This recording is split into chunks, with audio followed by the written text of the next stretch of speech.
This week, Parashat Yitro, Parashat Matan Torah, HaKadosh Baruch Hu gave the greatest privilege to Kahal Israel to give them Torah, give them Torah.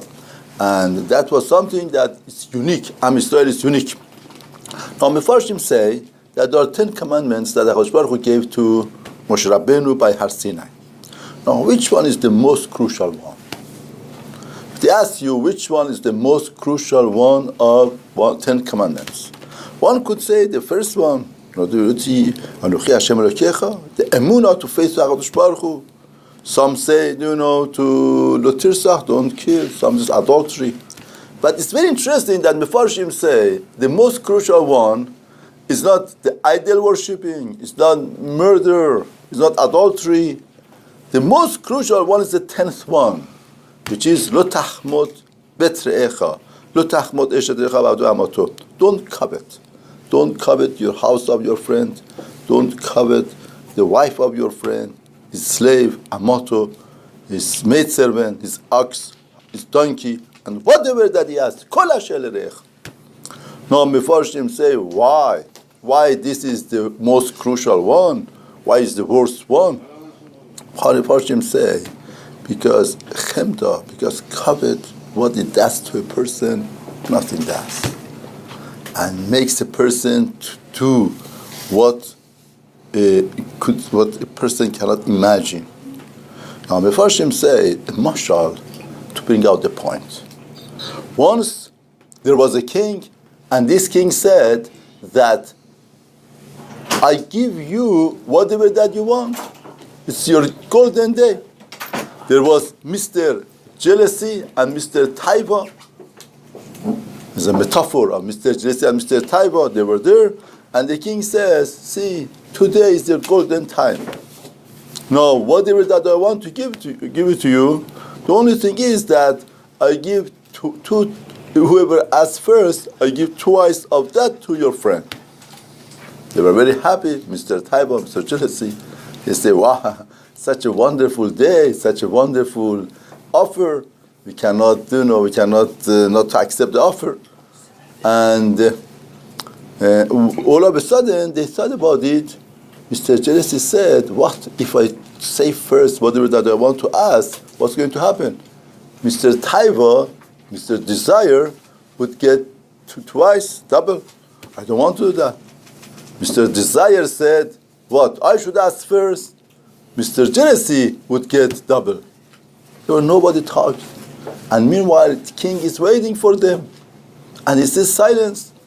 Cannot believe. I said that I gave you such a beautiful offer, such a beautiful time, occasion, privilege. Use it. And still, again, Mr. Jealousy said, if I talk first, Mr. Taiba is going to have double. Mr. Taiba says that if I talk first, Mr. Jealousy is going to have double. Nobody talks. And the king is waiting and is getting a little bit frustrated that I'm giving them such a beautiful chance, such a beautiful opportunity, and they are not using it. All of a sudden, he turns to Mr. Jealousy and he says that you should talk first. And Mr. Jealousy got turned red. What? What should I ask? What should I say? Whatever that I'm going to say, Mr. Desire is going to have double of that. How could it be? And all of a sudden he saw that the king is getting angry and he has to say something, and he was thinking, what should I say? What's the best thing that I should say? And he came out with this idea. He told the king, I want you to plug out one of my eyes. Unbelievable. He asked that the king should pull out one of his eyes, that he should take out 2 eyes of Mr. Desire. This story sounds funny,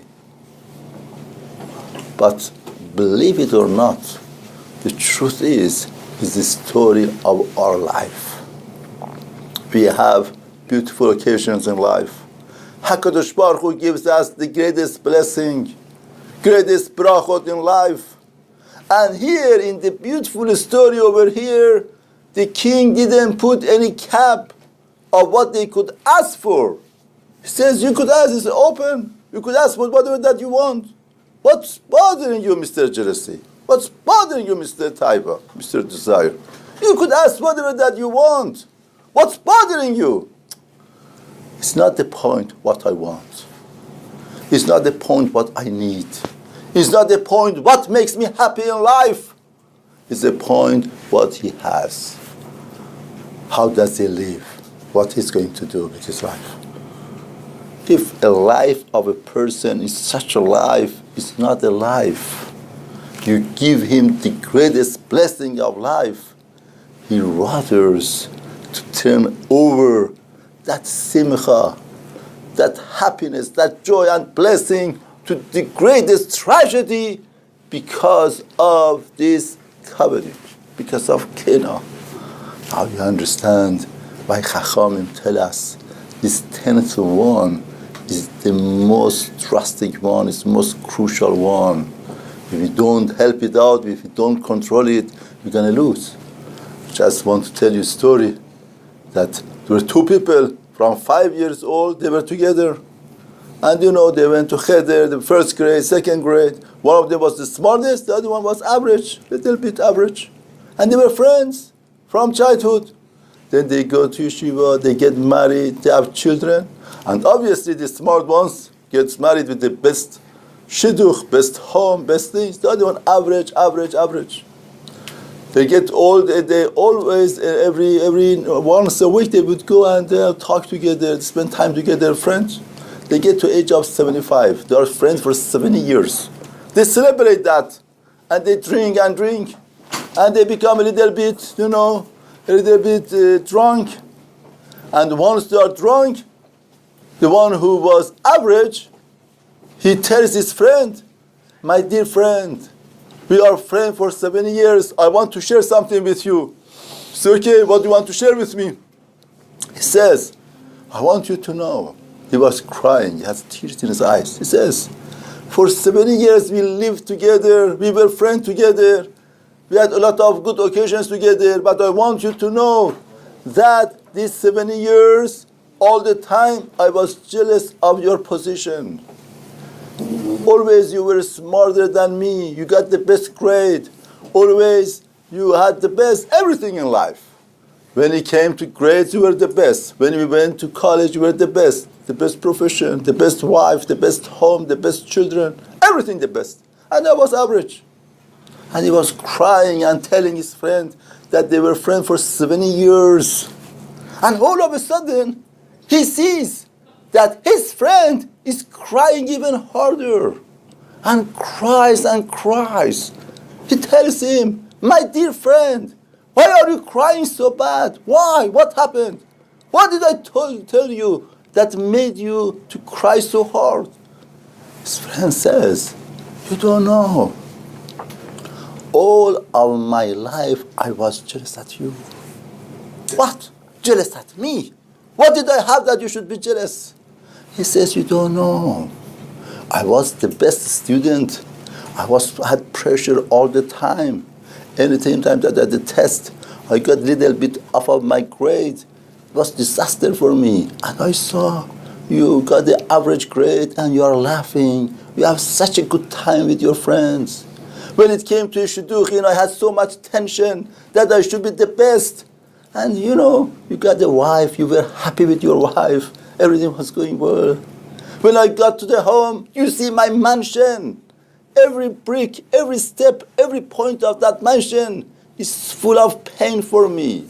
Because everything came through, what I have to do, what I have to stand for. But I saw you and your wife came to an average home, beautiful children. Your children got married, nice wedding, everything. It was so beautiful, happiness and joy. I had to make a wedding. My position, my things, all of the tension and pressure didn't let me enjoy myself. All you should know, all of my life, I was jealous of your position.